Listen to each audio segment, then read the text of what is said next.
आप सभी के भीतर बैठे परमात्मा तत्व को कोटि कोटि प्रणाम।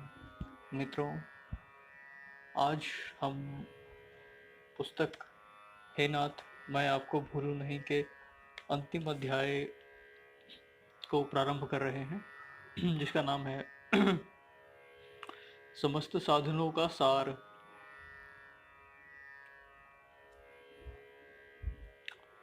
भगवत स्मरण समस्त साधनों का सार है। भगवान को याद करते ही संपूर्ण अमंगल नष्ट हो जाते हैं। इसमें लाभ ही लाभ है, हानि है ही नहीं। सत्संग की बातों में भगवान को याद करना सबसे मार्मिक बात है, सबकी सार बात है। अतः चलते फिरते उठते बैठते हर समय भीतर से भगवान को याद रखो, फिर शरीर चाहे जब छूटे। हे मेरे नाथ मैं आपको भूलूं नहीं, यह प्रार्थना हर एक भाई बहन के लिए बड़े काम की है। आप हरदम यह प्रार्थना करके देखो तो सही, विचित्रता आ जाएगी। बीच में अपनी बुद्धि मत लगाओ, भगवान को भूले नहीं, फिर सब काम ठीक हो जाएगा। स्वयं पहले से ही परमात्मा का अंश है और वह उसी के शरण हो जाए तो फिर बाकी क्या रहेगा।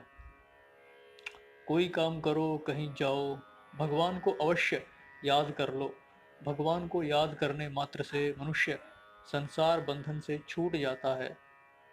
यस्य स्मरण मात्रेण जन्म संसार बंधनात् विमुच्यते। भगवान को याद करने से, उनकी कृपा से सब काम सिद्ध होते हैं।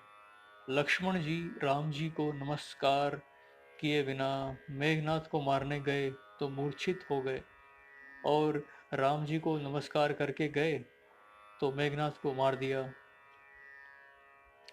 रघुपति चरण नाई सिरु चलेऊ तुरंत अनंत। भगवान को याद रखने से विजय और भूल जाने से पराजय होती है। इसलिए हर एक काम भगवान को याद करके करो। संसार के काम में विजया दिखती है, विजय होती नहीं। पर भगवान के भजन में सदा विजय होती ही है, विजय ही होती है, पराजय होती ही नहीं। जैसे वृक्ष के मूल में पानी देने से पूरे वृक्ष को पुष्टि मिलती है, और अन्न जल देने से पूरे शरीर को शक्ति मिलती है। ऐसे ही भगवान को याद करने से दुनिया मात्र को ताकत मिलती है। यह गुप्त बात है, हर कोई बताता नहीं। भगवान को याद करना सब बातों का सार है। भगवान को याद करने से दुख नहीं रहता, और भगवान के विमुख होने से सुख नहीं रहता। भगवान को याद करना संपूर्ण दोषों के नाश का उपाय है। राग द्वेष हो जाए तो आर्त होकर हे नाथ, हे मेरे नाथ पुकारो। जैसे डाकू लूटते हो तो आदमी पुकारता है, ऐसे आर्त होकर भगवान को पुकारो। ऐसा करने से जरूर फर्क पड़ेगा। भगवान से कहने पर हर एक दोष दूर होता है। थोड़ा भी राग उत्पन्न हो तो हे नाथ, हे मेरे नाथ पुकारो। अवगुणों का नाश करने के लिए और सद्गुणों को लाने के लिए, दोनों के लिए भगवान को पुकारो। उनकी कृपा से ही अवगुणों का नाश और सद्गुणों की रक्षा होती है। चलते फिरते उठते बैठते हरदम हे नाथ, हे मेरे नाथ पुकारते रहो तो भगवान सब तरह से रक्षा करेंगे। जब अपने उद्योग से राग द्वेष दूर न हो, तब दुखी होकर भगवान को पुकारो। भगवान की कृपा से बड़ी सरलता से सब काम हो जाएगा। पहले अपना बल लगाकर इन दोषों को दूर करो।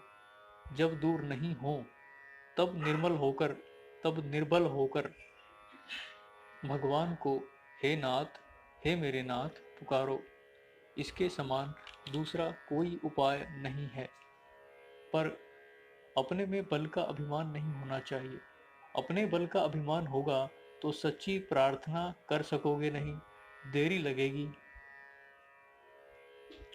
अपने में बल, बुद्धि, विद्या, साधन, वर्ण, आश्रम आदि का अभिमान होगा तो यह उपाय काम नहीं देगा। भगवान को पुकारने में हार स्वीकार मत करो, भले ही वर्ष लग जाएं। अंत में आपकी विजय जरूर होगी, इसमें संदेह नहीं है। अपना समझकर भगवान को पुकारो। नकली प्रार्थना को भी भगवान असली मानकर स्वीकार कर लेते हैं। अपने बल से निराश और भगवान के बल पर विश्वास, ये दो बातें होंगी तो जरूर सफलता मिलेगी। भगवान को याद करने मात्र से वे प्रसन्न हो जाते हैं। अच्युतः स्मृति मात्रेण।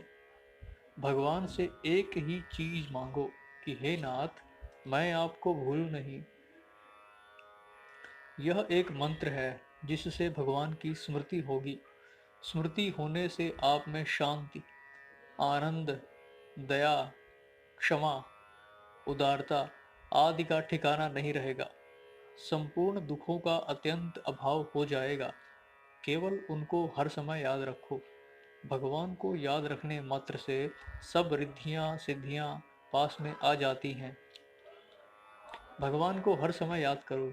भगवान को याद रखने के समान कोई कीमती बात नहीं है।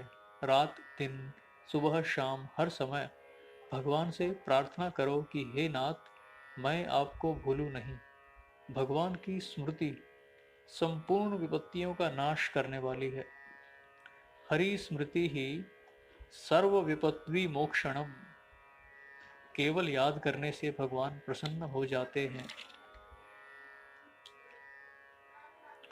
सब शास्त्रों की सार बात है। भगवान को याद करना भगवान के चिंतन के समान पवित्र कोई चीज नहीं है। जिस समय आप भगवान को याद करते हैं उस समय आपका संबंध भगवान के साथ होता है। आपकी स्थिति भगवान में होती है। हरदम हे नाथ कहकर भगवान को पुकारो। संसार की चाहना को छोड़ना हो तो भगवान को पुकारो। दुर्गुणों को छोड़ना हो तो भगवान को पुकारो। सद्गुणों को लाना हो तो भगवान को पुकारो। संसार का चिंतन आ जाए तो भगवान को पुकारो कि हे नाथ, मैं आपको भूलूं नहीं। जो होगा भगवान की कृपा से होगा, अपने बल से नहीं। बच्चे पर आफत आ जाए तो माँ को पुकारने के सिवाय वह और क्या करे। थोड़ा भी संसार का चिंतन है, आकर्षण है तो रात दिन भगवान को पुकारो।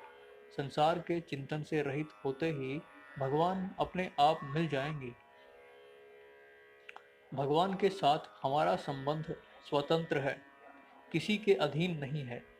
बीच में दूसरे की आशा रखते हो, दूसरे से संबंध जोड़ते हो, यह बाधा होती है। केवल भगवान हैं और आप हैं।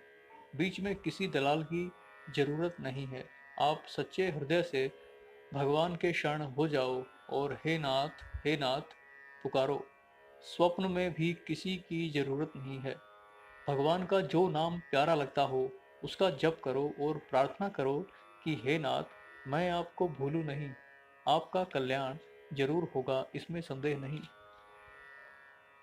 आज संसार में मुक्ति होना बड़ा कठिन हो रहा है। ऐसे समय सच्चे हृदय से भगवान का आश्रय लेकर मैं भगवान का हूँ, भगवान हमारे हैं, ऐसा मानकर हे नाथ करते हुए भगवान को पुकारें तो सुगमता से सिद्धि हो जाती है। एक बार कुंती ने भगवान श्री कृष्ण से कहा कि युधिष्ठिर जंगल में दुख पा रहा है, तेरे को दया नहीं आती। भगवान बोले कि माँ, मैं क्या करूं। द्रौपदी का चीर खींचा गया तो उसने मेरे को याद कर लिया, पर युधिष्ठिर ने जुए में अपना सब कुछ दांव पर लगा दिया, पर मेरे को याद किया ही नहीं। द्रौपदी ने याद किया तो भगवान आ गए, पर युधिष्ठिर ने याद किया ही नहीं, तो भगवान कैसे आए। क्या भगवान को पता नहीं था। जब बिना याद किए भगवान ने युधिष्ठिर का भी उद्धार, कष्ट निवारण नहीं किया, तो क्या आपका कर देंगे। प्रत्येक कार्य करने से पहले भगवान को याद करना चाहिए। कोई भी पत्र लिखें तो पहले पहले सबसे ऊपर भगवान का नाम लिखें। कोई भी काम करें पहले भगवान को याद करें। यह हमारी संस्कृति की खास बात है। मैंने पढ़ना आरंभ किया तो सबसे पहले श्री राम जी लिखना सीखा। इसके बाद में वर्णमाला सीखी। अगर आप आध्यात्मिक उन्नति चाहते हैं तो हर एक काम से पहले भगवान को याद करें। सुबह नींद खुलने से लेकर रात्रि नींद आने तक 4-4, 5-5 मिनट के बाद कहते रहो कि हे नाथ, मैं आपको भूलूं नहीं। भगवान सुलभता से प्राप्त हो जाएंगे। आप करके देखो, वृत्ति अच्छी हो या बुरी, भगवान को भूलो मत। आपको अब तक भगवान का जैसा स्वरूप समझ में आया है, उसको हर समय याद करो। भगवान उसी को अपना स्वरूप मान लेते हैं। यह उनका कायदा है। हे नाथ, हे मेरे नाथ, हे मेरे प्रभु, ऐसे पुकारो। भगवान सबके लिए सुलभ हैं। योग्य हों अयोग्य हों, सदाचारी हों दुराचारी हों, भले हों बुरे हों, हर एक भाई बहन भगवान को अपना कह सकते हैं। कोई भगवान को पुकारता है तो उसके अवगुणों की तरफ भगवान की दृष्टि जाती ही नहीं। वे तो केवल उसकी पुकार को देखते हैं। हरदम मन ही मन यही प्रार्थना करते रहो कि हे नाथ, मैं आपको भूलूं नहीं। एक प्रभु को याद रखने से सब ठीक हो जाएगा। एकै साधे सब सधै, सब सधै सब जाए। हे नाथ, हे नाथ, इसमें मन लगा दो। अन्य साधनों का भरोसा मत रखो। हे नाथ, मैं आपको भूलूं नहीं। इस प्रार्थना में बड़ा भारी बल है। निरंतर नाम जप करो, निरंतर नाम जप करो और थोड़ी थोड़ी देर में यह प्रार्थना करते रहो। निहाल हो जाओगे। भगवान को भूलूं नहीं, यह काम हमारा है और सब काम भगवान का है। आपको कुछ काम करना नहीं पड़ेगा। भगवान को याद करने से अंतःकरण स्वाभाविक निर्मल होता है और अच्छी बातें पैदा होती हैं। थोड़ी थोड़ी देर में कहते रहो कि हे नाथ, मैं आपको भूलूं नहीं। हे मेरे प्रभु, मैं आपको भूलूं नहीं। फिर अपने आप सद्गुण आ जाएंगे। फिर अपने आप सद्गुण आएंगे। भगवान को याद करने से, उनकी चर्चा करने से सद्गुण सदाचार स्वाभाविक आते हैं। हे नाथ, मैं आपको भूलूं नहीं, यह कहते रहो, फिर सब काम अपने आप ठीक हो जाएगा।